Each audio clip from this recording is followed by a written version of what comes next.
Well, how did you get into boxing? What made you take the step into the sport? You were trained by a former Olympian, if I'm correct. How did that go? What was that experience like?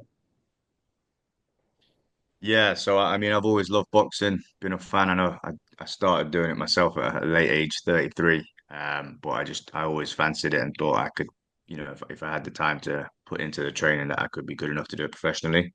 And there's only one way to prove whether that's true or not, and that's to actually give it a go and do it. So, yeah, like I said, I've always loved it. I've always been a huge fan. And then I was just very fortunate to be able to have such a good training team. Yeah. Boxing seems to have kind of been rejuvenated with the Middle East and with people like Turkey coming into the game. Obviously, we've had a lot of bouts over there now. How do you see the boxing progressing in the Middle East with these, EDF boxing with the obviously Riyadh season as well? How do you see it progressing over the next few years? Yeah, I think it's going to get bigger and bigger. It's already huge over here. The agenda where my next fight is like the home of boxing in Dubai. And then obviously you've got Riyadh season as well, which is like becoming kind of like the home of boxing for the world, really. And so yeah, Turkey himself's made a big difference. And I can't see that changing anytime soon. Yeah. Everyone, as I'm sure you're aware, everyone in the UK right now is kind of talking about Conor Benn, Eubank Jr. That's the fight that got everyone gripped. I myself, I mean, when he threw that egg, I was hooked. I was hooked. Who do you think? What do you think is going to be the outcome of that fight? What do you think is going to happen? I know like all the experts are saying that Eubank wins easy, but I don't think it's quite that cut and dry. I've actually had a bet on Conor Benn. Not because I necessarily think he's definitely going to win, but I just think the odds aren't right as they should be. I understand Eubank's more experienced and he's heavier, but Conor Benn's got that youth, and he's got that ferociousness on his side. I think the only thing that would actually tip tip it into Eubank's favor is if Conor Benn keeps up this same energy of like just he lets Eubank get under his skin so easy. And you can see he's like the angriest man on the planet. And obviously, when you're in a boxing ring, you don't want to be angry. Yeah. You're a very busy man. Do not age.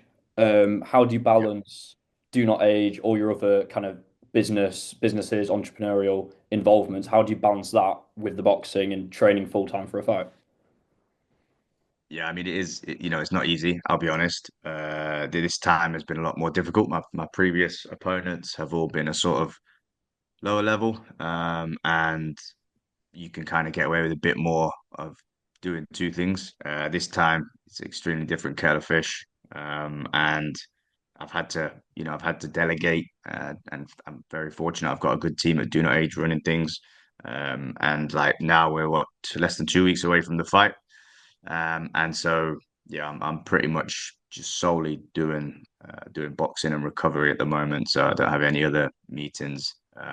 They've taken everything off my plate, which is I'm very lucky, really.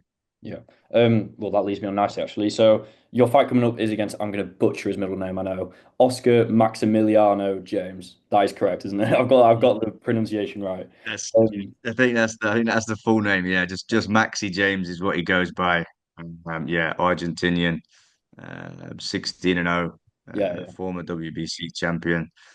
So yeah, it's going to be tough, but that's what we're in the sport for. Everyone wants to see these kind of fights. yeah. Can you give us any early prediction? My prediction is entertainment. That's my prediction. So my style is come forward. My nickname is El Telelo, which is Mexican slang for the family man, and that's because of my Mexican style, which basically means I get hit a lot. Um, and so it's good for entertainment. And he's the same. He's South American. He's Argentinian, and so he's head down, comes forward, and yeah, so it's going to be a very entertaining fight. That's my prediction. Yeah. I also saw your nickname. Correct me if I'm wrong here. Does it come from your niece and nephews, or something similar to do with their names? I read. Yeah, that's right. That's right. So it also doubles up as the first two letters of each of their names. So Yeah. I don't know if you saw. I'm assuming you will have done. Jake Paul called out AJ this weekend, which is I mean, if that fight was to happen, it'd be massive. Do you think that it is a fight that is possible, and do you think it would be a Saudi clash? No, I don't think that's going to happen. I still think AJ is a serious boxer, and I still think that he has aspirations to win the heavyweight title once again. And so he's probably waiting until Usyk hangs up his gloves. Then those belts will get split down again, and then AJ is probably going to be able to win one of those again because I'd say he's definitely in the top five still in the world. If he fights Jake Paul, then it would just be like it'd be like the Jake Paul Tyson fight, but the other way around, where Jake Paul's just not throwing his punches because he's fighting a 60-year-old man. And AJ would just, I'm sure it would be in the contract that AJ wouldn't be allowed to throw punches. So maybe he'll do it in 5, 6 years' time for a load of money, but certainly not at the moment. I can't see it happening because he's still a serious boxer, and Jake Paul just likes people to talk about him, and here we are talking about him. So he's doing a good job.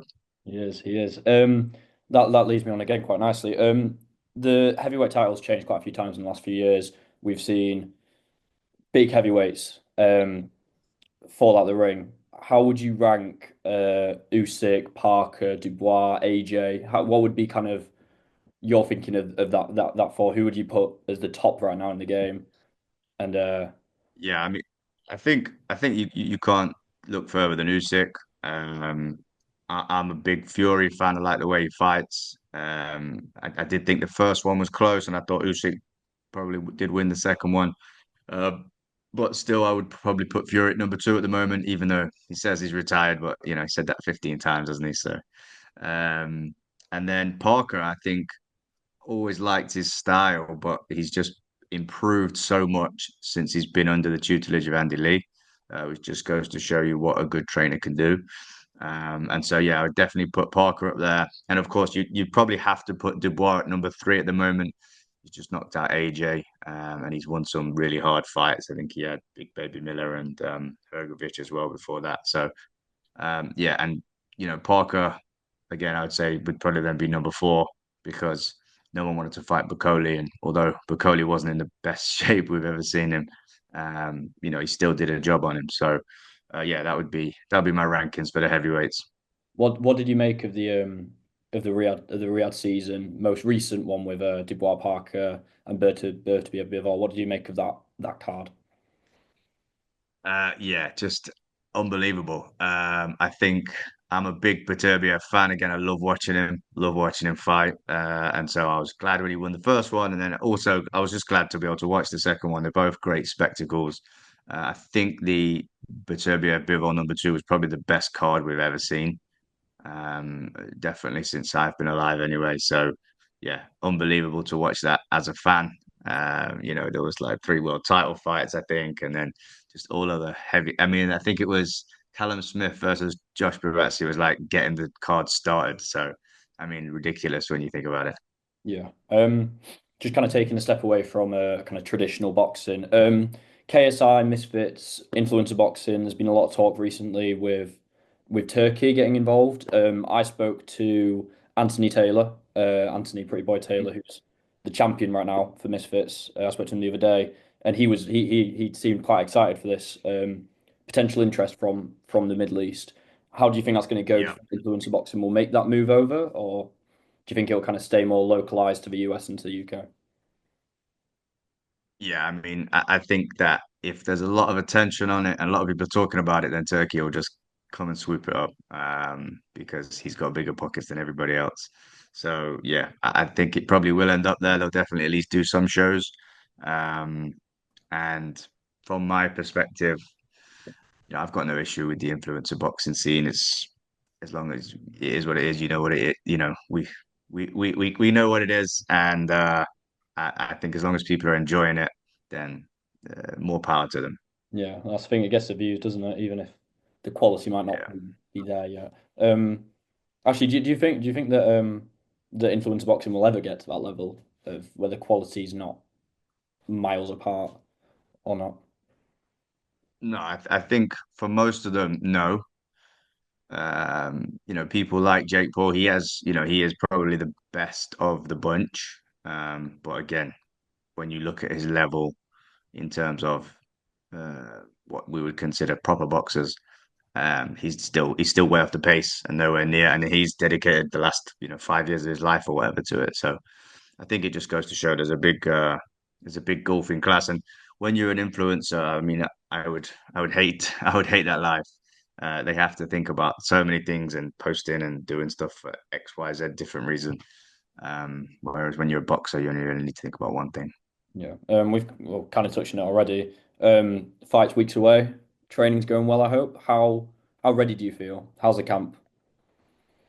Yeah, I feel good. I think that probably in the last few days, just is where I'm like, right, I'm ready now. I'm ready to hop in there and do it. Um, this final week of training is the sort of hardest sparring and the hardest schedule, and then fight week itself is quite frustrating, and because you have to slow down and you just want to get in there and fight, and then obviously have to cut weight. But yeah, so I feel good though. I've never felt this good before. It's the first time doing 8 rounds. Yeah, I'm feeling good, and it's a good job as well because obviously I've got a mammoth task in front of me. Yeah, good man. Well, that's all my questions wrapped up very nicely. I'll just stop the recording now.